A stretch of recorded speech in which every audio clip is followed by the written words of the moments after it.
Coucou, nous vous souhaitons la bienvenue pour ce deuxième numéro de Tous en mode projet.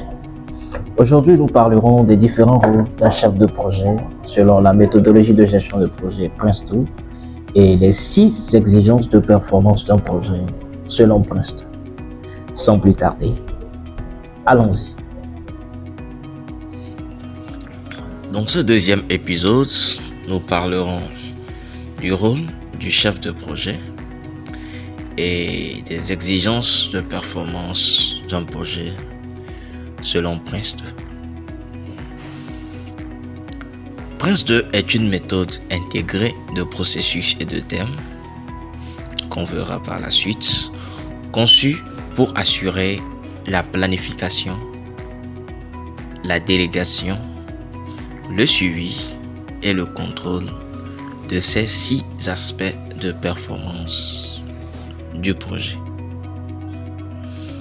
Donc pour cet épisode, nous allons utiliser l'exemple de la construction d'une maison pour illustrer.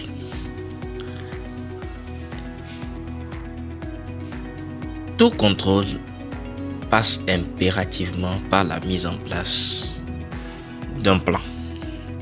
Donc avant de contrôler, il faut planifier. Nous sommes déjà dans les rôles du chef de projet. Donc le chef de projet est responsable de la planification de la séance des activités. Donc prenons par exemple la construction d'une maison. Donc par exemple, le chef de projet est responsable de calculer le moment où les maçons sont nécessaires. Voilà. Donc,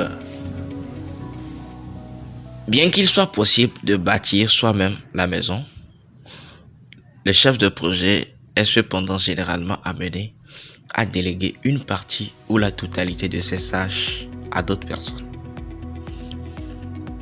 Donc, cette aptitude à déléguer est un élément important de toute forme de management et tout particulièrement du management de projet. Pourquoi? En raison de l'interfonctionnalité qu'on a vu comme caractéristique du projet pour ces différentes catégories de personnes qui vont intervenir dans la réalisation du projet et du risque qui constitue une exigence de performance de projet.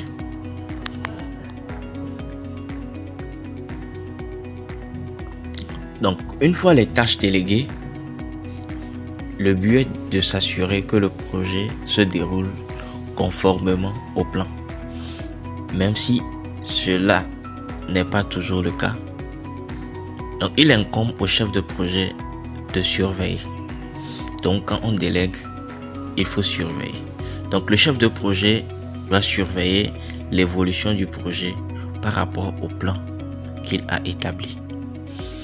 Si le projet ne se déroule pas conformément au plan, le chef de projet devra bien entendu intervenir et exercer un contrôle. Donc le chef de projet pourra par ailleurs identifier une occasion d'accélérer le projet ou de réduire ses coûts, même lorsque le projet se déroule normalement. Donc il revient au chef de projet de manœuvrer le projet ou bien la réalisation du projet pour que les activités se déroulent bien et tout en voyant en même temps comment réduire les coûts, la durée et tout ça.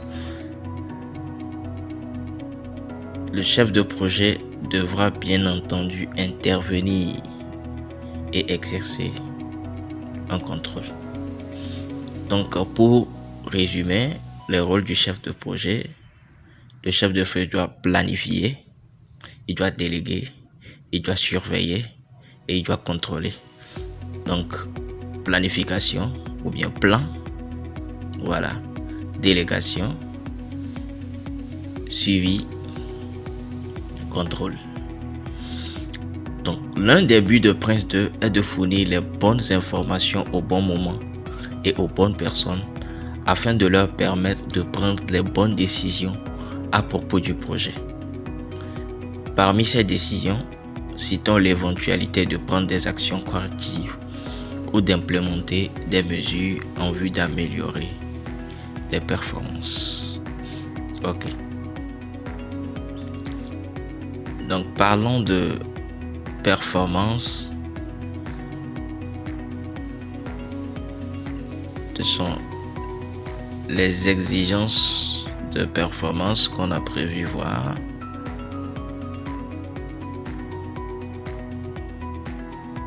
Donc le chef de projet effectue un contrôle avec un regard sur les exigences de performance. Donc tout projet compte 6 variables, soit 6 aspects de performance de projet à gérer. Donc il s'agit des aspects suivants qu'on a cités auparavant: le coût, bien les coûts, la durée, la qualité, le périmètre, les bénéfices, les risques. Voilà. Donc concernant le coût, donc le projet doit être abordable. Donc on doit être capable de financer le projet. Voilà.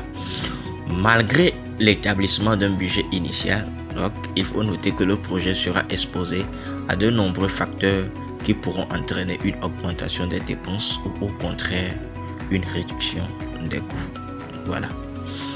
Donc, étroitement lié au coût est probablement l'une des questions posées le plus souvent au chef de projet. Quand sera-t-il terminé? Donc ici, il est question de la durée. Voilà. Quand le projet doit être terminé? Le chef de projet doit avoir une idée sur la date de début et la date de fin du projet. Voilà. Mener un projet à bien dans les limites de temps et de budget imparti ne sert pas à grand chose si le résultat du projet ne tient pas ses promesses. Nous parlons de qualité. Donc la méthode Prince stipule que le produit de projet doit être adapté aux besoins. Voilà. On doit être capable de définir les caractéristiques du produit, du projet, pour que le produit réponde ou bien soit adapté aux besoins. Donc le produit doit être un produit de qualité et le chef de projet doit veiller ou bien doit exercer un contrôle, voilà, sur la qualité du produit de projet. Donc le périmètre, ça stipule l'étendue des livrables. Quels sont exactement les livrables du projet? Voilà, c'est de ça que parle le périmètre. Donc en l'absence d'une définition précise, les diverses parties impliquées dans le projet s'exposent à un réel risque de confusion. Le client supposera par exemple que le prix de la maison comprend une cuisine intégrée et ou une salle de bain, tandis que le fournisseur considérera ces éléments comme des prestations supplémentaires. Donc, dans le cas de projet à grande échelle, la définition du périmètre peut s'avérer beaucoup plus subtile et complexe. Il conviendra alors de s'accorder sur le périmètre du projet et le chef de projet devra connaître suffisamment en détail ce qui fait partie ou non du périmètre de projet. Donc le chef de projet doit notamment veiller à ne pas livrer des produits au-delà du périmètre. Ça aussi, c'est un dilemme, car il s'agit d'une source fréquente de retard, voilà, d'augmentation de dépenses et de changements non maîtrisés. Donc on parle souvent de dépassement de périmètre, que le chef de projet aussi doit veiller. Donc ce qui n'est pas dans le périmètre des produits du projet, il n'est pas besoin ou bien ce n'est pas obligé que le chef de projet cherche à faire entrer un produit qui n'a pas été défini dans le périmètre de projet. Voilà, pour éviter les retards, l'augmentation des dépenses et tout. Voilà. Donc parlant de bénéfices, la raison d'être du projet est sans doute la question la plus souvent occultée. Donc il ne sert à rien de construire une maison dans les limites de temps et de budget impartis et conformément aux normes de qualité requises, s'il n'est par la suite impossible de la vendre, de la louer de manière rentable ou d'y habiter confortablement. Voilà. Le chef de projet doit être pleinement conscient de l'objectif du projet en tant qu'investissement. Voilà. Et doit s'assurer que les livrables du projet sont cohérents avec le rendement escompté. Ça veut dire que les utilisateurs du produit du projet doivent être capables de les utiliser. Il ne va pas falloir que on finisse de livrer les produits et que les utilisateurs n'arrivent pas à utiliser le produit. Donc le chef de projet doit veiller à ce que ce côté bénéfice soit inclus. Voilà. Donc les risques, donc comme nous le savons tous les projets comprennent une part de risque. Mais quel degré de risque est-on prêt à accepter? Depuis le début, il faut le savoir. Quel degré de risque on est prêt à accepter? Jusqu'à où on peut tolérer? Voilà. Et ce à quoi on peut s'attendre. Faut-il construire la maison à proximité d'une ancienne mine désaffectée qui risque de s'affaisser? Si la décision est prise de poursuivre le projet, quelles mesures peut-on prendre pour atténuer le risque?